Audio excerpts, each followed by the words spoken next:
Hare Krishna. Hare Krishna. So thank you once more, devotees of Sanatana Dham. Thank you for giving me an opportunity to speak something to all of you. Uh, you know, I always, whenever I'm preparing, I always think what I should speak on, because when you're not given a mandate, it is very difficult. If you're given a mandate, you have to please Bhagavatam, this verse or this section, it is easier. When I said, जो बात करना है करो, whatever you want to speak is speak. It is always difficult. Today there are less people, so I'm happy because it creates less pressure on me. So thank you for this opportunity that you'll keep giving me to serve all of you. Very grateful for that. So what I'm going to speak about today is a bit of a serious topic in one sense. It is, I don't know if I already spoke. I hope I'm not already spoken it here. How much time do I have left? Have I spoken this here? No, I don't think you have spoken on this particular topic. So the topic is, how much time do I have? Okay, how much time do I have left? So I'll tell you how this topic came about. Actually, this topic I gave for a bunch of devotees in the US. Okay, so somebody from the US randomly reached out to me saying that, can you give a lecture for our group? So I said, yeah, okay. So then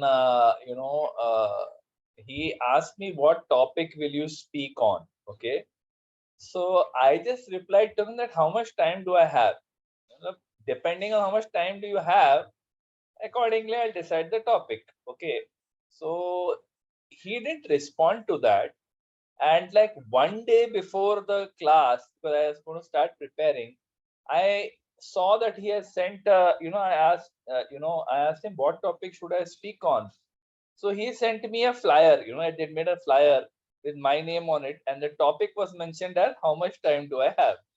I said, Prabhu, where did this topic come from? He said, Prabhu, you gave the topic. So I went into the messages and I saw that I had actually asked him that when I asked him what topic, I said, how much time do I have to speak on the topic? Accordingly, I decided the topic, and he took that only as a topic. I took it as Krishna's arrangement. Then I prepared for, how much time do I have? Okay, so that's what I'm going to speak to you all about today. I'm going to share some thoughts on that. So some part of it is my own personal story. Part of it is some some stories from the Bhagavatam, whatever, right? So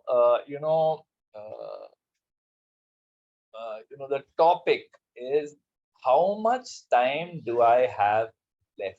Okay, so it's a serious topic because honestly, does anyone on this call, there are how many of us? There's 10 of us now. How many of you know for sure how much time you have left in this body? Does anyone know? Raise your hand if you do. Anyone? I doubt. Nobody knows how much time we have left. We're all just depending on the Lord's grace, on the Lord's grace to give us some indication, Baba, give me some indication before I die. None of us know. So, when I was very new in Krishna consciousness, I was just, maybe just hardly 22, 23 years old that time. 23, I think I was 23. And, one palmist saw my hand, my hand. So if you can see my hand, I don't know how visible this is. This is my lifeline, right? So this lifeline is very short. You can see lifeline is very short.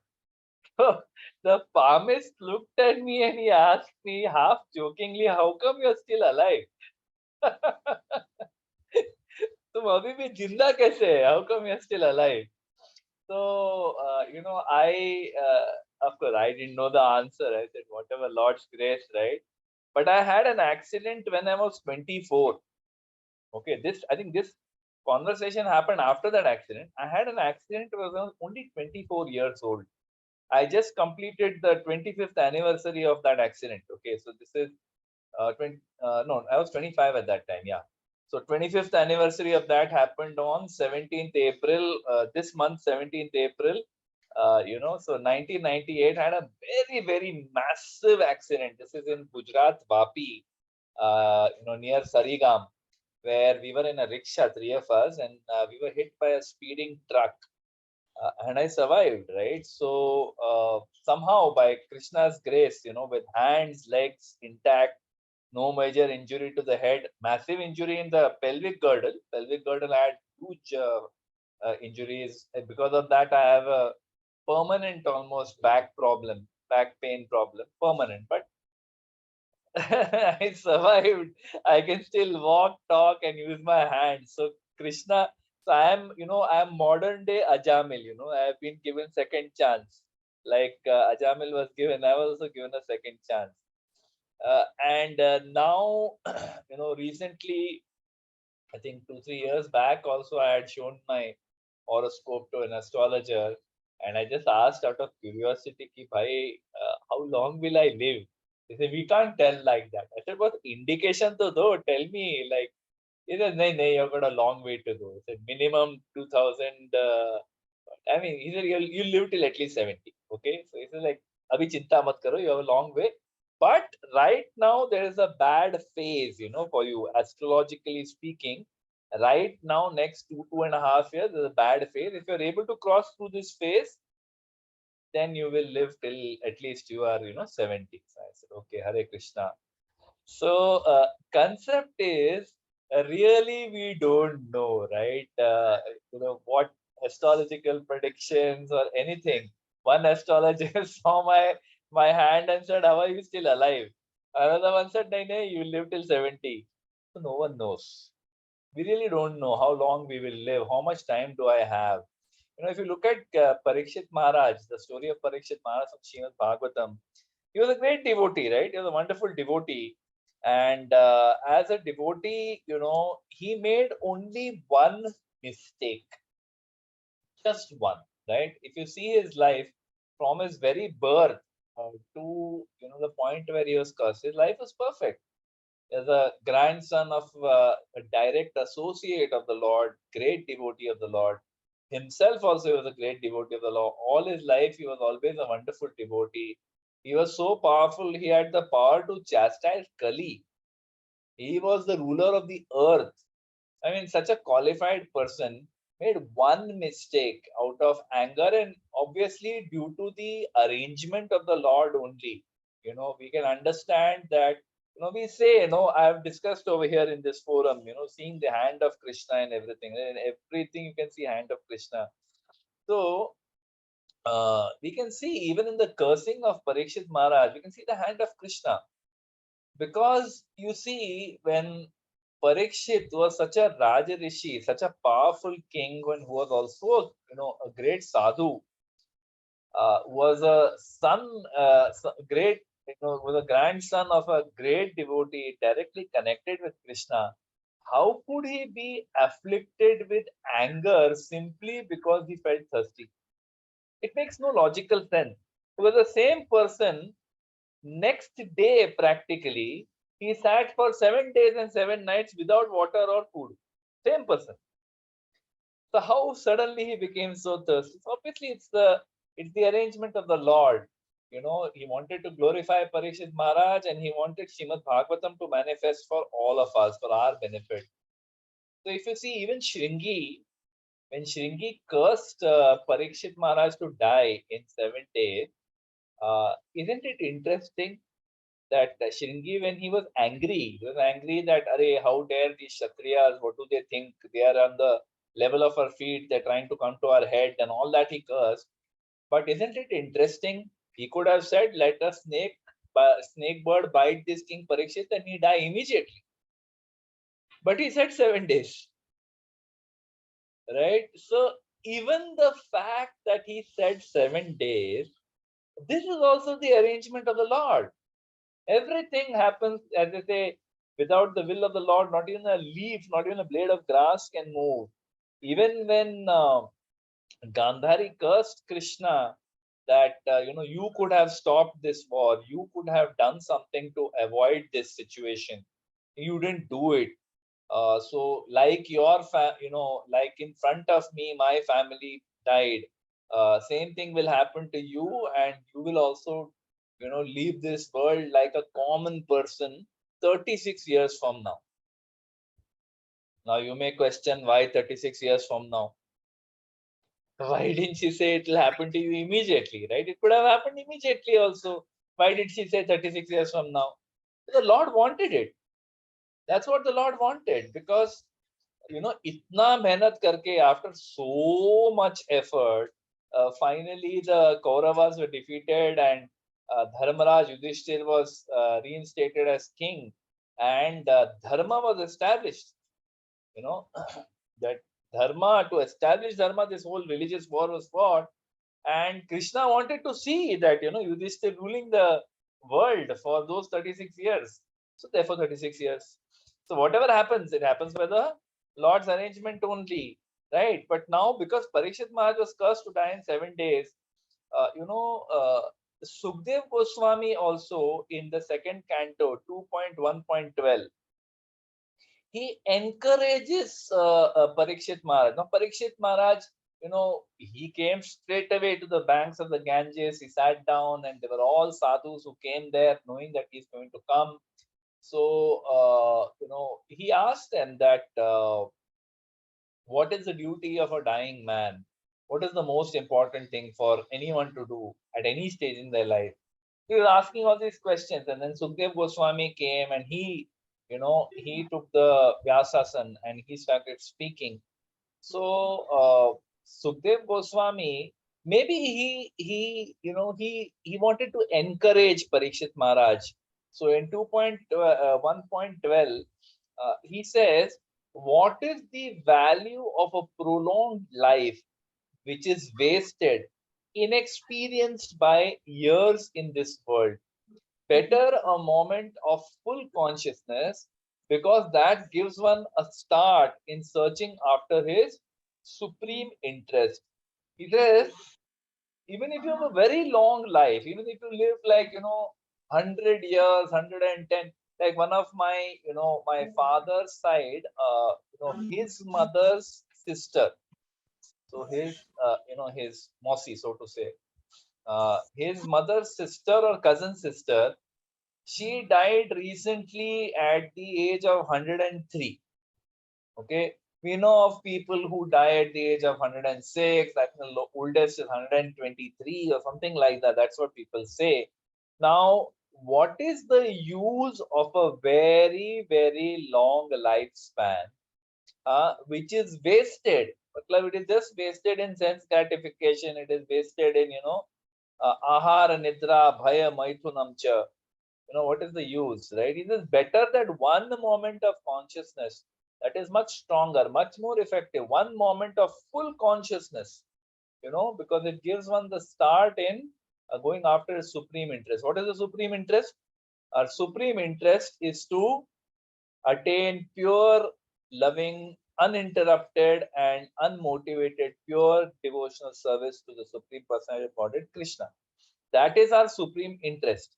So, even if we are in Krishna consciousness, and we have been in Krishna consciousness for 5 years, 10 years, 15 years, 25 years, better one moment in full Krishna consciousness than even these 25 years.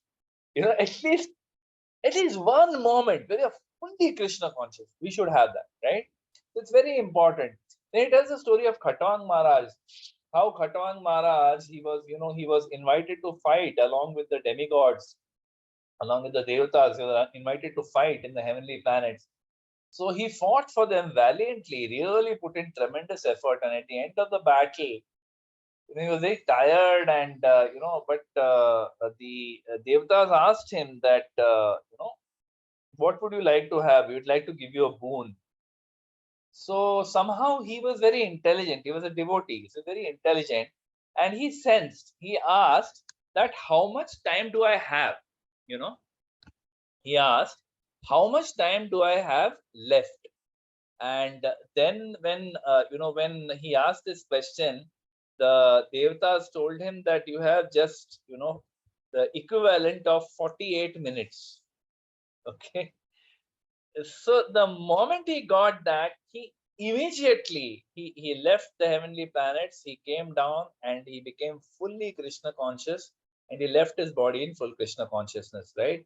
So the idea is that we also, we are so much, exposure to the process of Krishna consciousness, so much we hear, we hear so much, but still we somehow, because we are thinking like, Yudhishthir Maharaj was asked by that Yaksha that what is the most surprising thing in this world, and Yudhishthir Maharaj said the most surprising thing is that despite the fact that we see people dying around us all the time, now at least we have come out of COVID, because COVID, that phase which was there where people were dying left, right, and center, right? It was happening continuously.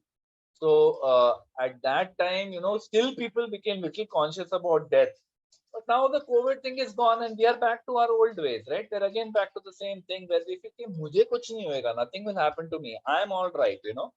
So that consciousness is there even amongst the devotees, that we don't think enough about the fact that something can happen to me. I can die, right? So if we start thinking about this, right? Let me ask you, all of you, this question. Let's make this interactive for a moment. Can everyone please switch on their videos? Hare Krishna. If you all are still there, please turn on your videos. Hari Bol. Everyone. Thank you. Yeah. Thank you so much. Yeah. So my question is, Divakar Prabhu and Sunil Sagar Prabhu also, if possible. So my question to you is, how do we know how much time we have left? What is the indication that tells us, by I think I will live till 70. I think I will live till 100. I think I will live till. What are the indications? Anybody? Anyone would like to share? How do we know how long we will live? Any ideas on that? Hare Krishna, Prabhuji. I Yes, think for most of us, the source will be the horoscope. Like how? Okay. What else? Which give us some indication. But I told you I started with horoscope only. My horoscope is, at least my palm says I will not live beyond 30. I am living Jita Jagta. I am 50. Yeah. What else? What other indications are there that tell us that we'll live long? Any other thoughts? Maybe our health condition. Health condition may start telling you, that yes, it is time up for you, because you start getting diseases, this thing. So your immunity gets low, then you say, yes, here now. Energy in the body. Of course, you still don't know, because some people, they are in coma for many, many years and still they keep going. So that is also not a pakka. Absolutely. I'll tell you an example of both. Okay. One of my counselees, his name was Lalit, Lalit Prabhu. So he was, a Gujarati gentleman, hale and hearty. Nothing ever in his entire lifetime, he never visited a hospital. Never. He was so healthy. Suddenly something happened, some infection in the stomach. That infection, the videos have gone off again. Haribol.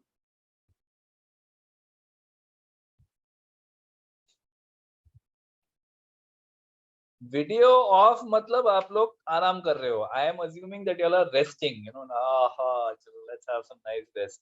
The video is on, I know you're listening. Okay, so this person never visited a hospital in his entire life. Okay, and then suddenly he had to go to a hospital. Within 4 months he left his body. 4 months, can you imagine? Till then he was perfectly all right, nothing was there. And then once he went to hospital, he never came out. Okay, this is one example. Other example, many of you might have heard of Mahaprabhu Prabhu. famous Mahaprabhu Prabhu of Mumbai Chopati temple. So Mahaprabhu Prabhu, his wife Palika Mataji, she was diagnosed with blood cancer in 1980 or 1981. Okay. Okay. Charusmita Mataji, no problem. Okay. So, in 1980, she was diagnosed with blood cancer, and she had a very rare type of blood cancer, not the normal one. Okay. So, they probably at that time gave her 6 months to live. She left her body in 2013. Okay, a full 33 years later. So this is unpredictable. Okay, what else? What else are the, how do we know how much time we have and how can we rely on this? Any other thoughts? We cannot tell how much time left. No, we cannot. No one can tell. But the indication, what will indicate that you will live till at least 70 or 80? Any thoughts? How do we come to the feeling? Huh? The feeling that we will live for 80 years. He means the sixth sense, that feeling is always there. That's what my Yudhishthir Maharaj is saying, that only. That feeling is always there in every human being. Everyone feels that I will live. Why we feel that way? Because actually we are not dying. We are the spirit soul, which is eternal. But we are attaching that eternality to the body in which we are living currently. Therefore, we feel I will not die. But we die. Okay. Another thing that you could look at, my father, my mother, my father is 84 years old, so maybe I will also live to at least 75, 80. You feel that way, right? So there are so many things that make us feel that we will live to a particular time. But is there, is there any sure short way of knowing when we will die? Is there any algorithm, any software program that can predict when someone will die? For instance, when during Prabhupada's time, someone asked Prabhupada that why is the death rate so high in India? Someone was trying to corner him, that why is the death rate so high in India? And when Prabhupada was asked this question, why is the death rate so high in India? His answer was the death rate is the same everywhere, 100%. Wherever you go in the world, death rate is the same. It is 100%. Everyone dies. There's a story about this parrot. How death is so certain. They say that as certain as death and taxes. There was this parrot. A nice story I'm going to tell you. There's this. You might have already heard it, but I'll repeat. So there's this parrot, and parrot was living on a beautiful tree. Okay, and it had its wife parrot, it had its baby parrots, and it was like having a nice life, And then one day the parrot looks down and sees that Yamraj is standing under that tree. Yamraj, the god of death, is standing under that tree and is looking at the parrot in the eye to eye contact with the parrot. So a parrot gets a little jittery. What is Yamraj doing over here, right? And the parrot becomes very desperate. Yamraj is here and he's not looking elsewhere, looking at me only. That means I am going to mera samay aa gaya lagta hai. So he desperately starts praying to the god of birds. Who is that? Garudji. Desperately. And Yamraj, while he's looking at the parrot, he's got this look on his face. Very quizzical look. Very confused he's looking. He's kind of scratching his head and looking at the parrot, and he's very confused. So parrot prays to Garudji. Garudji comes. And parrot says, Baba, tu mere ko bacha le. This Yamraj is over here. Somehow you please save me. Garudji says, hop onto my back.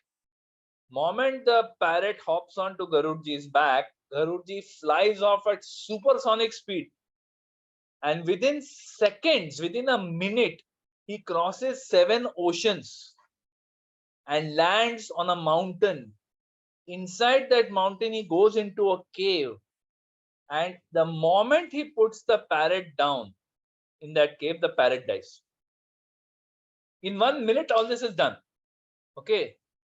So Garudji is very bewildered. ये क्या चक्कर है यार? You know, I came all the way here and this parrot died. So he immediately flies back and he sees Yamraj is still standing there and looking confused. So he says, Yamraj, what is this Leela? Please explain to me. I haven't understood. This parrot called me, told me take me away. I took her away across 7 oceans into a cave, and inside that cave, as soon as I placed her there, she died. Moment he said this, Yamraj started laughing. Yamraj to jor se he started laughing. He was like very, jor se laughing. So Garudji was a little, he said that, oh Yamraj, what is this pastime? Please explain. First of all, the parrot called me, then she died, and now you're laughing. I said, I'm sorry. But actually, today morning when I came here, I was looking at that parrot. When I looked at that parrot, I was wondering, this parrot is not supposed to be here. This parrot has to die in the next 1 minute. And that parrot has to die in across 7 oceans in that cave in that country there. No way this parrot can reach from here to there in 1 minute. So I was wondering about that only. That time you came and you picked her up and you took her there and she died. So as sure as death, right? We don't know when it will happen, but it is going to surely happen, right? So this unpredictability of death. I just gave you the example Lalit Prabhu. I gave you the example of Prabhu's wife. So even after my mother passed away from cancer in 2014, Jan 2014. So when she passed away, my father met one devotee, in our congregation, and that devotee is also a little bit, वो बोलते हैं ना थोड़ा कुछ तो siddhi hai, some siddhi he has. So my father asked him that how long will I live now? Because my wife is gone. They were married for 47 years. Okay, so he asked that person, how long will I live? And that person said 2 years. By 2.5 years, something like that. He said by June of 2016. ऐसा कुछ तो indicate किया उसने. After that, we all became paranoid. You can imagine. Because बोला है कि next 2 साल में हो सकता है. So we were all very tense. As the time came close, we were not allowing him to go anywhere. He should be at home. Don't take unnecessary risks. This, that, other. So many precautions we took. June 2016 came, went, and mashallah, as they say in Saudi Arabia, my father is still alive and well. He is healthier than I am. His health is very nice, except now he's got slight infection. Otherwise, he is perfectly all right. He's very well by God's grace, right? So it is impossible, basically impossible to predict really how much time we have. So then what do we have to do? We have to assume that death can come at any moment. Padam yad vipadam natesham. Death can come at any moment. As they say, we should hope for the best, but we should prepare for the worst, right? Because even if we know, right, what will we do with that information, right? If you know, for example, someone tells you that, okay, just 1 second.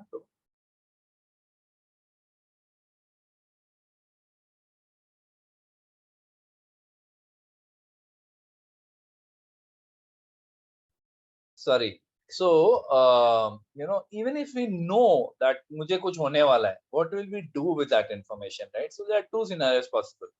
First one is Lord has given us an indication. He has told us that, this much time. So for example, you have some serious disease. Doctor कहते हैं कि अभी इनको दवाओं की नहीं दुआओं की जरूरत है, right? That now no medicine can help, and palliative care देना है तो दो, but person is not going to survive beyond next 6 months.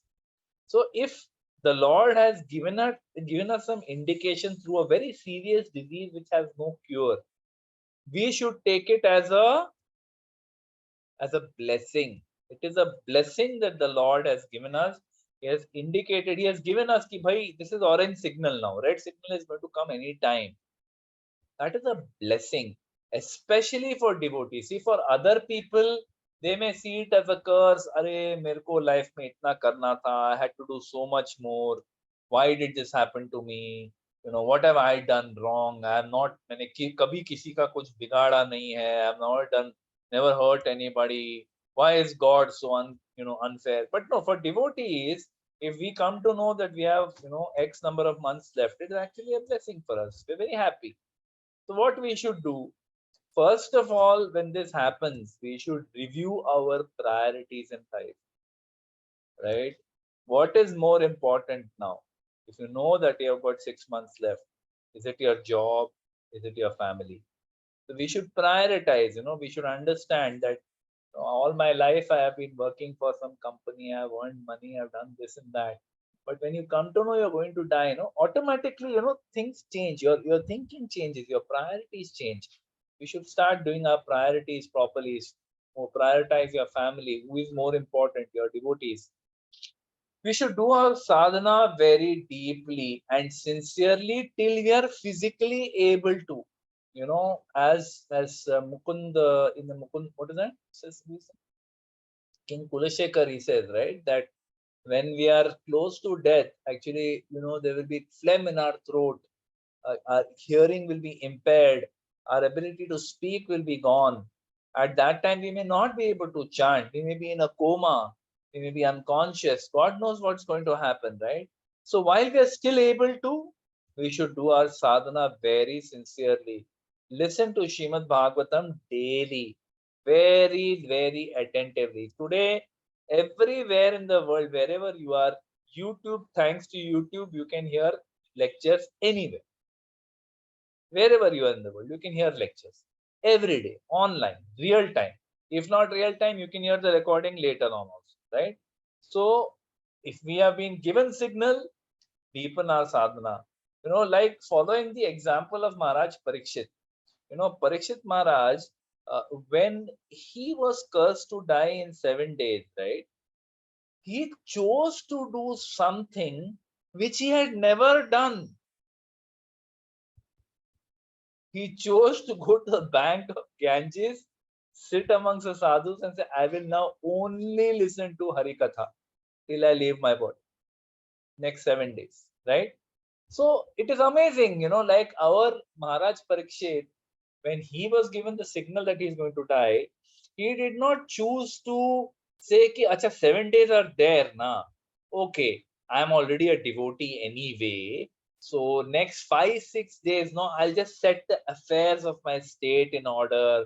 I'll make my will properly. I will teach my son the important things. I will give my estate to this one. I will give my jewelry to this one, wealth to this one. I'll do this charity. Nothing. He just left. He put his son Janmejaya on the throne and he left. He did not wait a moment, right? So, and he chose to do something different, nothing related to Kshatriya Dharma. He did something related to Bhagavad Dharma, pure devotional service. So, same way, when we are given notice that something is going to happen to us, rather than just, of course, definitely we have to do our japa, we have to do it much more deeply, much more sincerely till we are physically able to. We should hear Bhagavatam. But maybe we can do something which we have not done, like reading some Srila Prabhupada book which we haven't read earlier. Maybe we can restart reading Shrimad Bhagavatam. We can restart reading Chaitanya Charitamrita. If you have not read it, start reading it. It should not be decorating a shelf for all our lives. No, we should remove it and start reading it also. So Chaitanya Charitamrita we can read. I remember once in Radha Gopinath temple, Krishna Kshetra Maharaj, he had come and it was Gaur Purnima lecture. He was giving the morning Bhagavatam class, morning Gaur Purnima class. So he asked a question. So I'm going to ask a question now. He said, how many in this audience have already read Chaitanya Charitamrita? Please raise your hands. Okay. So some small portion of the crowd raised their hands. He said, very good. Then he said, how many of you have never read Chaitanya Charitamrita? Large portion of people raised their hands. Okay. Then he asked, how many of you are reading right now Chaitanya Charitamrita? Some portion, there is a hand for that also. So what he said, since today is Chaitanya Charitamrita, today is Lord Chaitanya's appearance day, it is Gaur Purnima. Let us take a vow. Okay, let us take a sankalpa. See, our problem is, Chaitanya Charan Prabhu had once said this very important thing. He said, our problem is that we have taken a vow for chanting 16 rounds and for following 4 regulative principles. We have not taken vow for reading. Where we took? Show me the recording. Did I take a vow that I will read? I have not taken vow. My vow is chanting 16 rounds, following 4 regulative principles, and serving in mission of Prabhupada. I am doing all 3. Finish. Don't tell me to read and all. So we are like that, unfortunately. So Krishna Kshetra Maharaj was saying that since it's an auspicious day, Chaitanya Charitamrita, he said, those of you who have not ever read Chaitanya Charitamrita, today is a good day. From today you start reading. Then he said, for those of you who are continually reading right now, who are reading, you please continue reading. And he said, for those of you who have already read Chaitanya Charitamrita, he said, today is a very auspicious day, start reading again. So we how do we prepare for death? How do we decide when we have been given notice? This is how we prepare. We do good sadhana, we prioritize our life in terms of job versus family. We do very deep sadhana, good hearing of Srimad Bhagavatam. We follow the example of Parikshit Maharaj, doing something different, read books that we hadn't read. We start doing that. And most importantly, we should beg forgiveness from those devotees whom we have offended. This is very important, because if we leave our bodies, with our hearts not cleansed, we will certainly not go back to Godhead. So it's almost sure. So if your heart, there is still some misgivings. So, my mother, when she passed, his grace going Prabhu, one of the brahmacharis, senior most brahmacharis in a temple at that time. So he had come to see her. So he was telling her that. He said that, Mataji, now, whoever you have offended, you should beg forgiveness. You should beg for forgiveness. Whoever you have offended, in whatever way. He said, best is physically you say sorry to them. You can't say physically, at least call them. You can't call them, at least mentally you offer obeisances to them and beg forgiveness. Do something. Similarly, he said that if someone has offended you, one is you have offended somebody, you beg forgiveness, right? But if someone has offended you, then they should come and beg forgiveness. I am leaving my body now. Correct? Wrong. He said that if someone has offended you, then you should forgive them in your mind. Don't hold it in your heart. Oh, this person said like that to me. That Mataji did like this to me. She didn't give me good flowers to make the garland. Whatever it is, forgive and forget. If we have a desire to serve Krishna, we can't go with all these misgivings in our heart. We can't go with all this clash in our heart. It doesn't work like that, right? So this is what we do if you've been given notice. Now, if you have not been given notice, suppose you are in good health. Someone said, no, you're in good health. That is an indicator you will live long. Actually, it is not. As I said, even if you're in good health, in 4 months or two passed away, you can have an accident. I'm sitting under a fan may fall on my head and kill me. You never know. You can never say. This is Kali Yuga. At any time, death can come. Right? But still, if you are in good health and everything looks okay, how do we deal with that? We said if you are being given notice, we take it as a blessing. Now, if you're in good health and there is no indication, then what to do? Then also we take it as a blessing. Okay. We should still understand that padam yad vipadam, death can come at any moment, right? And Radha Gopinath Prabhu always makes this beautiful statement. He says, life is preparation. Life is a preparation, and death is the examination. So unless we prepare for the exam, what we will fight? We'll not be able to fight, So it's like if a soldier, thinking that, "Arey, war to hone wala hai nahi kuch," during the, during the peace period, every day the soldier practices. Every day the soldier gets up at 4:30 in the morning, takes a cold shower, goes for exercises, doing all kinds of difficult exercises. Lots of men up. Every day they do it. Why? Because someday the war may come. That time they don't want to be unprepared. तब they don't want to figure out कि अरे gun को कैसे load करना है, gun में bullets कैसे डालने हैं, कैसे वो सेफ्टी क्लच निकालना है, तभी फिगर आउट नहीं करना है, सब पहले से करना है. How to shoot, how to take aim and shoot, how to shoot with two guns at the same time, everything they have to be 100% prepared, right? So life is a preparation, death is an examination. So the long life that we've been given is actually an opportunity that Krishna is giving us to perfect our consciousness. To not perfect, to prepare our consciousness for the final moment, right? See, obviously, very few of us can be intense at all times. So it's very easy to say, be very intense, huh? Your japa should be very intense. Do not get distracted when you're chanting. Chant without any distraction. Sit in one place. Don't move your back. Keep your eyes closed. Chant with great intensity. Very easy to say this. It's difficult for us, to be intense at all times. However, today is a good day. You may say, what is so great about today? Today is a good day. Any day is a good day.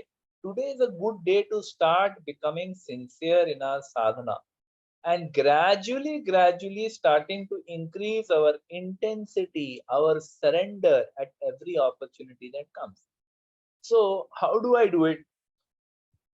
For instance, if someone gives you a service, I remember once in one lecture, His Holiness Radhanath Swami Maharaj was saying that, you're sitting in a kitchen, okay, in the temple kitchen. All of you can hear me, right? I hope you can hear me. Just say Hari Bol if you can. Okay. So if all of, you're sitting in a temple kitchen, okay, and in that temple kitchen, you have been given a potato, okay, and you've been asked to peel the potato. That is your seva. So you may say, "Arey, what is this?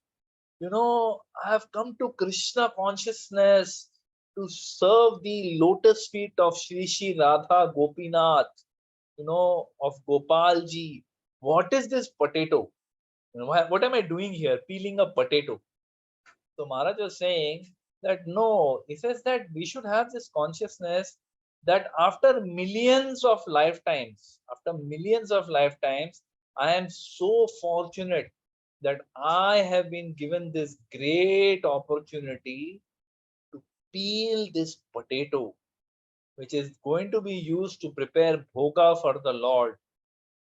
I am more fortunate than crores and crores of living entities that I have got the opportunity to peel this potato. I have the opportunity to serve the Lord, to serve the Vaishnavas.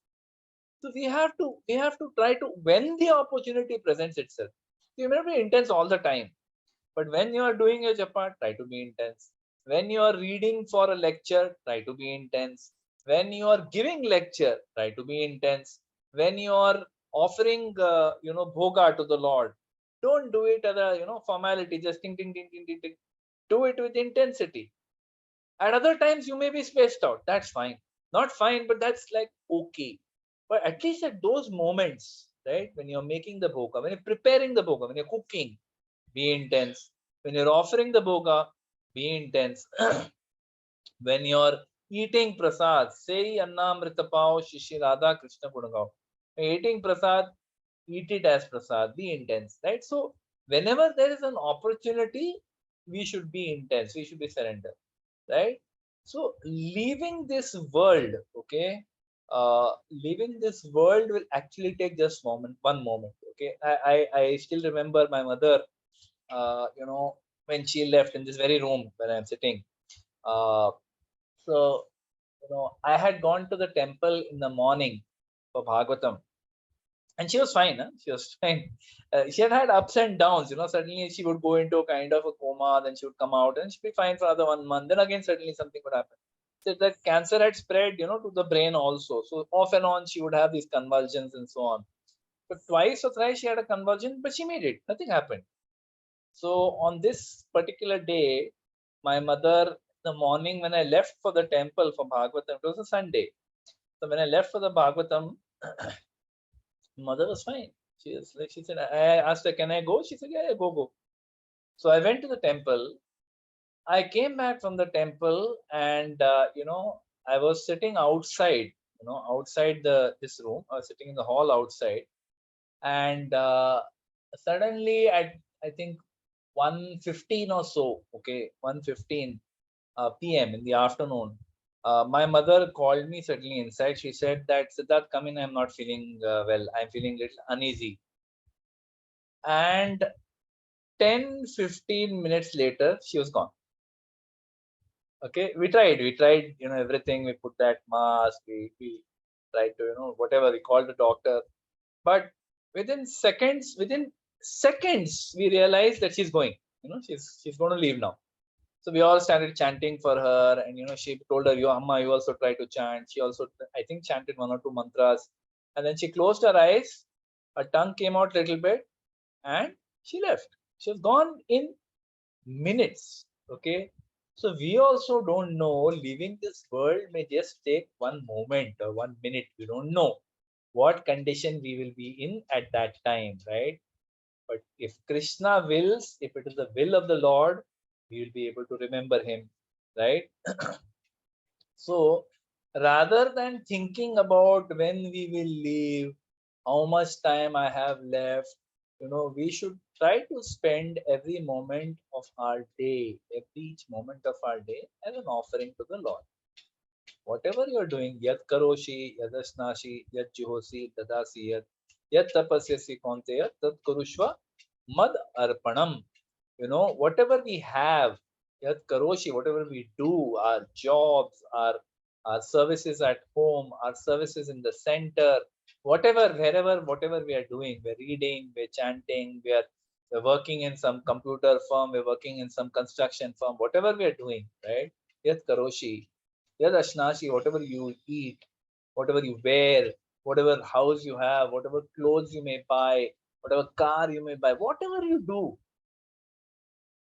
Tat Kurushva Mad Arpanam. Do it as an offering to the Supreme Lord. Then, if we have been sincere throughout our life, the merciful Lord will surely take care of us at the last moment. Then it does not matter. See, Krishna is not an accountant. He is not a chartered accountant. He's going to sit and keep account. Hey, you are not this, you are not that. Here you made a mistake. There you made a mistake. No, if we have been sincere, largely been sincere in our bhakti, at the time of death, Krishna will surely accept us. If he doesn't accept us, he will surely place us into the body of some other, some other human being who has better facility for performing devotional service. As the Lord says, Name Bhaktya Pranashiti. So having faith in that, we should understand that while we cannot predict how much time we have left, but how much time we have left, if we use it in the service of Krishna, our lives will be perfect. Thank you very much. Hare Krishna. I'll stop here. Any questions, any comments?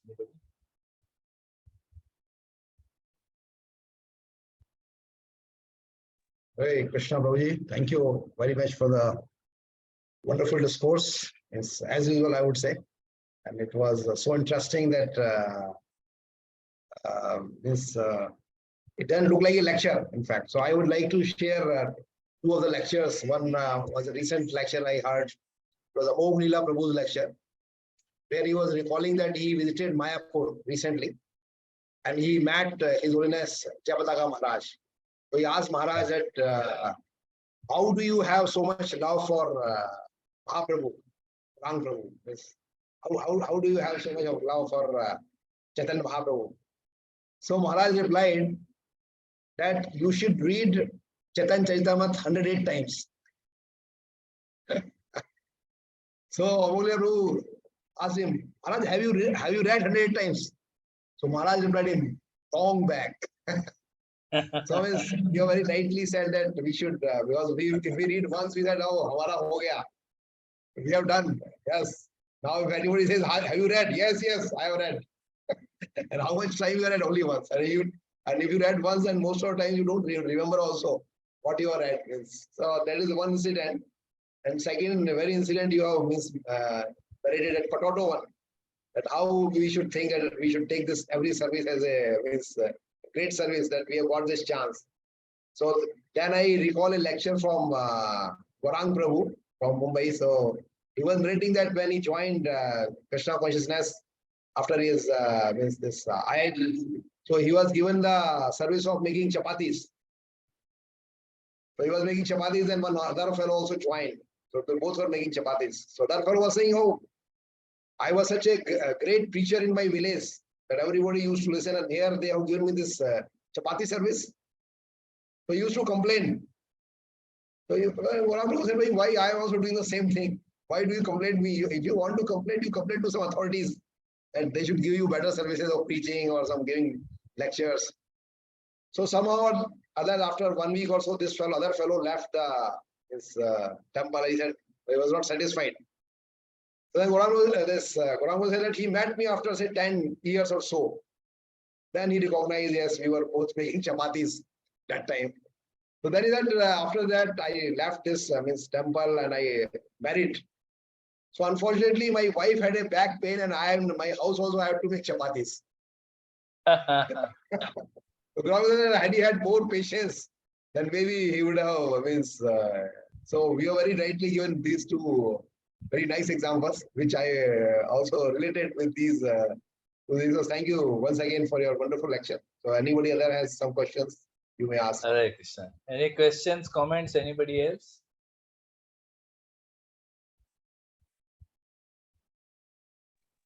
Amrit Madhav Prabhu. Hare Krishna. Yes. Hare Krishna Prabhu. Prabhuji, I have a question.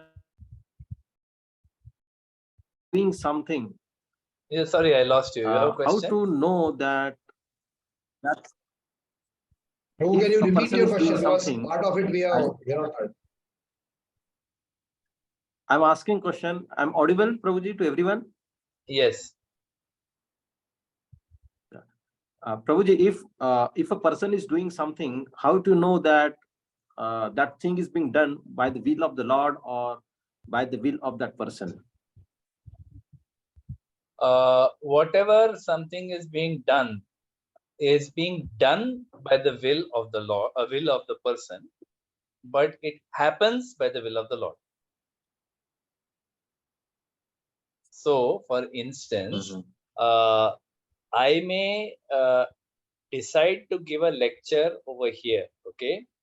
So if I decide to give a lecture, that is being done by my will, that I decided to give a lecture. Or Param Prabhu called me and told me, can you give a lecture? And I said, yes, I will give a lecture. So my will I have expressed by saying I will give a lecture. But if the Lord's desire is not there, okay, something will happen on the day of the lecture.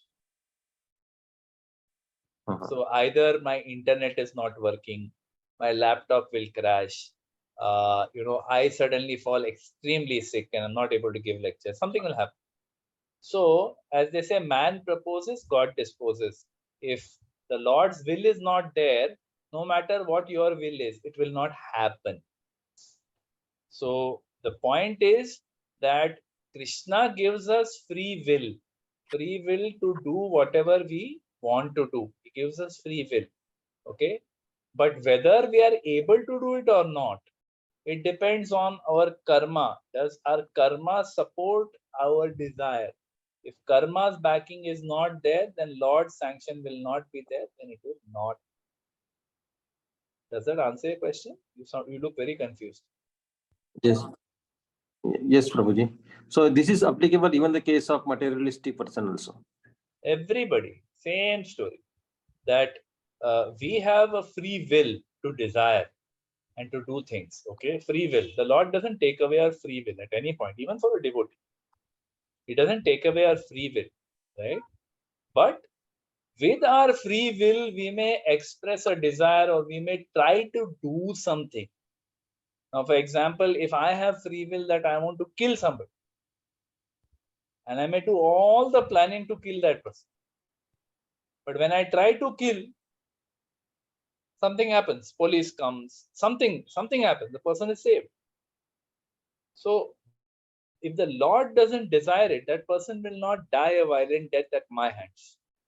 Maybe the person may die the next 5 minutes, he may die by a car accident. But you were not destined to kill him, and he was not destined to die at your hands. No matter how strong your desire is, destiny is stronger. That destiny is basically the will of the Lord. So when we express our desire, there's this classic debate, no, in the Srimad Bhagavad Gita, that who is the doer? Who is the doer? You know, we say, na, prakriti kriyamanani gune karmani sarvasha ahankar vimudatma karta aham iti manyate. Right? So we feel that I am the doer. Because I am desiring, I must be the doer. But we are saying that without Lord's sanction, anyway nothing happens. So is the Lord the doer? But the Lord says, I am not the doer. Then who is the doer? I am not the doer. Lord is not the doer. Who is the doer? Prakriti is the doer. We can only express our desire to do something. Prakriti will check with Supreme Lord that, my Lord, is this sanctioned? Lord says yes. Prakriti will make it happen. But if the Lord doesn't sanction, no matter how hard we try, it doesn't work. That's the way. Thank you, okay, Prabhu. Yes, Prabhu. Thank you very much. Hare Krishna. Anyone else? Any other questions? We have ended early, so we have some more time for questions if people have. Tarumada, you are on mute. Hare Krishna. Tarumada, you are on mute. Okay. Hare Krishna, Prabhuji. Hare Krishna. Hare Mataji. Similar question which Prabhuji has just mentioned. I want to extend it. It means if anything bad happens in life, we should not blame anybody, because it is not that person has done something to us. It is because of our karma only that we have got that, and because of the God's desire will. Correct. That we keep blaming people. Yeah, correct. So Prabhupada said actually that don't be upset with the instrument of your own karma. So your own karma, it is like, suppose someone comes and gives you a telegram. Okay. So of course, today there's no telegram, but in Purana Jam, old, suppose someone comes and gives you a courier. Okay. And when you open that letter, you see inside it's written that the income tax authorities are coming after you, and they have, decided to, take away your home, take away your entire bank balance, and whatever investments you made, everything is being frozen. Now, the person who gave you this message, okay, who delivered you your karma, will you be upset with that person? You can't, because it's your karma. It's just being delivered by this person. That's it. Or even if an income tax officer comes into your office and raids your office, okay, and says that, "Arey, seal everything, shut down everything, all computers, phones switched off."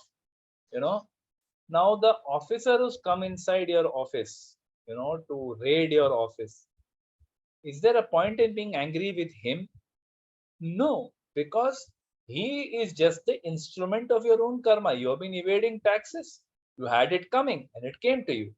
So Prabhupada says, don't be upset with the instrument of your own karma. That person is just an instrument who is delivering you the suffering that you deserve because of whatever karma you have done in the past.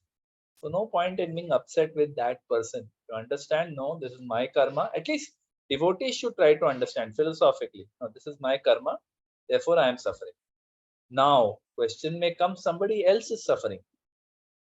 not me. I am good. Krishna is very kind to me. Nothing happens to me. But somebody else is suffering. Okay. And they come to you. Arey, you are Hare Krishna devotee. You tell me why is this happening to me? To them, we don't tell them this, that this is your karma, it is coming back to you. With them, we are compassionate. And someone comes and tells us that, Arey, my sister passed away, she was just 20. We can't tell them, oh, it is your karma, it is her bad karma. No. Then we express condolences, we express our compassion, we express our love, we give them a shoulder to cry on, right? When they have calmed down and they come inquiring, why did this happen to me? Very gently we say that this is karma, it is Lord's will, what we can do. But for ourselves, we should very clearly understand that this is our karma. What slaps we are getting, those slaps are coming to us because I have slapped somebody in the past. That's why it is coming to me. Is that okay, Mataji? Ji Prabhuji, perfect. Yes. Hare Krishna. Any other questions? Anybody? Yes. Hare Krishna. Hare Krishna, Prabhuji. Dandavat Pranam. Dandavat. Just wanted to extend that a little bit. So sometimes, like as devotees, we become kind of resigned, kind of, this is my karma, I should not do anything, so whatever will happen. Is that the right approach, Prabhuji? Like, or how should we deal? For example, like sometimes, like I face like problems with Tulsi Maharani in my house. Like all of a sudden, she will like just die. Like we don't know why it happened, and all those. But we whatever we do to save her, like no, like she'll show some signs of recovering, and one fine day, like all leaves are gone. So this is just an example, but like.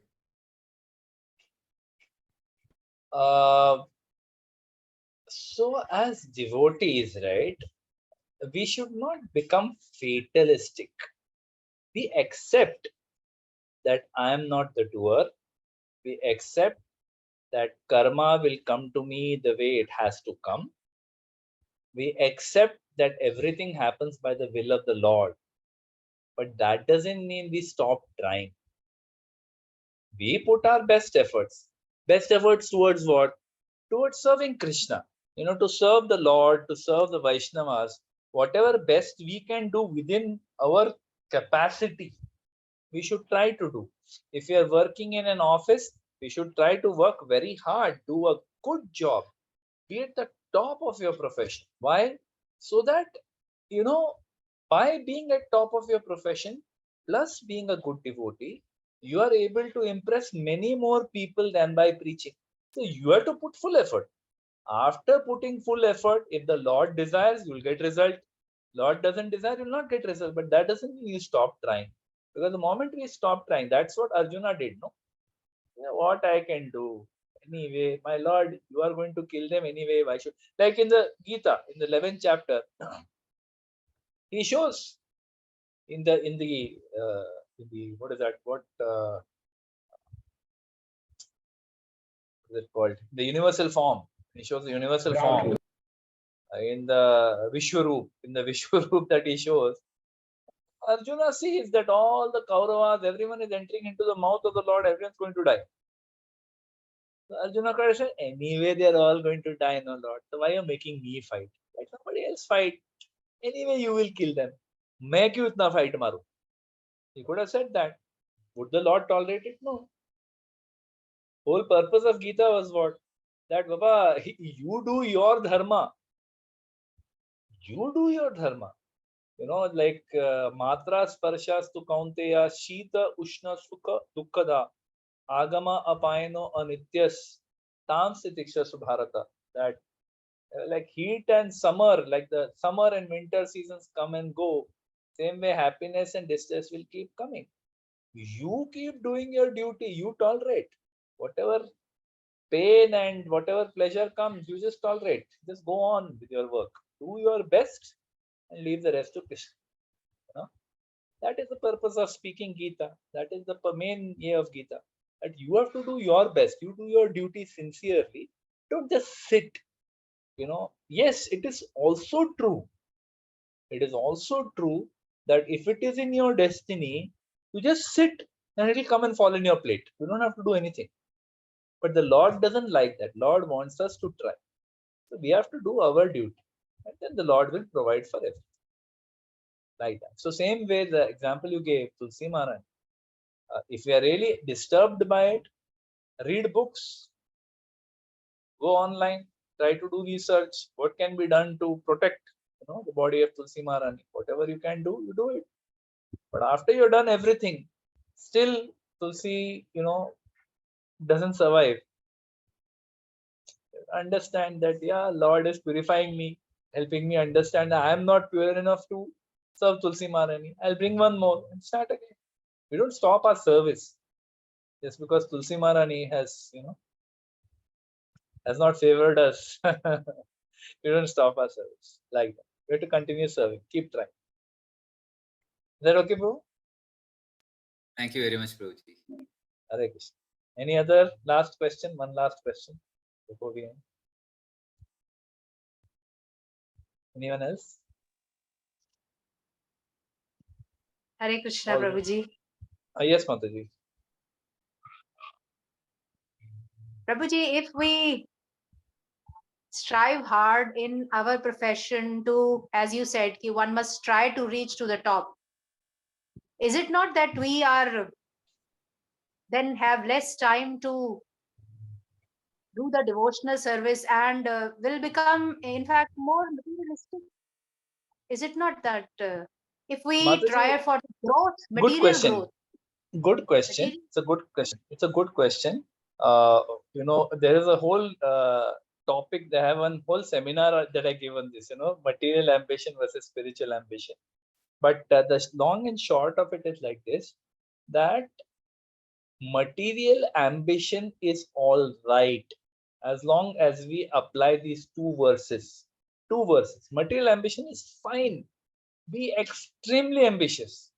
But two verses from Gita we have to remember. One, karmanyeva adhikaraste ma phaleshu kadachan. I have to do my karma, but don't be attached to the fruit. That ambition is basically to set my direction. That this is my goal. This is what I want to achieve in my career. And if I achieve this, I will use this. So this is the first verse, that do your duty, but do it without attachment towards the goal. Do it for the goal, but do it without full attachment. Because if the Lord doesn't desire, it will not happen. But you put your full effort. And the second verse I already quoted. Yat karoshi yat asnasi yat josi tadasi yat tapasesi konteya tat kurusha madarpanam. So whatever you do, because whatever you do with full intensity. You do it for Krishna, keeping Krishna in the center. That my boss is Krishna. If your boss is Krishna, then you'll do very good quality work, no? You will not do substandard work. So do the best you can, absolute best you can, because you're doing it for Krishna. You surrender the fruits of what comes also to Krishna. We utilize the Lakshmi we get from what work we are doing in the service of Krishna. So then everything that we are doing during the day, working in our offices, that is devotional service. It is not materialistic activity because you're doing it for Krishna, for pleasure of Krishna. What Lakshmi comes from it, we use in service of Krishna. So how is it any different from devotional service? Plus, if you are really good in your profession and you rise to the top of your profession, at the top of your profession, people see that this person is absolutely outstanding in her work, but she's also very principled. She is always, she never gives up on chanting Hare Krishna. She doesn't take tea, she doesn't take coffee, she doesn't eat meat. It is a very powerful example for the world to see this person is top of her profession, but very principled. That is much better preaching than me sitting here and preaching to all of you on a Zoom call. Actions speak louder than words. That for you, this Krishna consciousness is so important, but I will not compromise my work. I will do my work also properly, and I'll do my Krishna consciousness also properly. And if we are doing our bhakti, we have to only ensure that we do our chanting very nicely. Chant your 16 rounds in the morning before you go to office with full intensity. Whenever you get time, like you've got time now, associate with devotees. Whenever you get time, read books of Prabhupada. That is sufficient, Mataji. It is good enough to keep you well engaged. See, there are some people, like my sister had told me this, and I'll end with this, okay? My sister had told me this many years back. When I was, going with her somewhere and we were talking, I think it was the yatra, we were talking and I was telling her ki, Arey, mere profession mein, I'm working so hard, but in my company, they don't give me growth. I'm stuck where I am. I'm not able to really rise to the top of my profession. Politics both hai, ye hai, wo hai. I'm not able to. I was cribbing basically. I was complaining. So my sister told me, see, you understand. She asked me, why you want to go to the top of your profession? Why you want to be so super successful? Kyun karna hai? I said, I'll use what Lakshmi I get in the service of Krishna. Okay, I just gave a standard answer. She said, Bhai, hold on. She said that no matter how hard you work, no matter how successful you are, do you think you can contribute to Radha Gopinath the way Radha Girdhari Prabhu is doing? We have one devotee called Radha Girdhari Prabhu in our temple. He is the son-in-law of Srinathji Prabhu. He has contributed something like, I don't know, maybe some 1,000 crore plus to Radha Gopinath temple for various projects over the years. She said, to 100 janam mein bhi itna paisa de payega? In 100 lifetimes, will you be able to do this? I said, no, I will not be able, right? So she said, if that is the case, then what are you good for? You do that. Say, you do your work, you give your best in your work, but if you are able to preach, then you preach. Radha Girdhari Prabhu doesn't have the time to preach. You have time, no? You preach. So according to what you are made for, Krishna has made all of us for a particular purpose. So we fulfill that purpose. Try to find that purpose. What are you good at? What are you really created for? Try to find that purpose. Do it to best of your ability. Do it in good consciousness so that that activity becomes Krishna conscious. That's it. Your life is perfect. For some people, it will mean rising to top of their profession. For some people, it will mean being middle of profession, but doing a lot of services in temple. For some people, it will mean being bottom of the rung, but 100% committed to the, devotional service and devotional activities. Each one is different. No, Mataji, we have to find our niche. Okay? Thank you, Prabhuji. I'll end Thank there. you. I'll end Thank there. you. Thank you very much. Hare Krishna. Srila Prabhupada ki jai. Srila Gurudev ki Jai Shri jai. Rama Sakha Prabhuji Jai ki. Gaur Premanand Jai. Thank you Hare very much. Krishna. Hare Krishna. Can we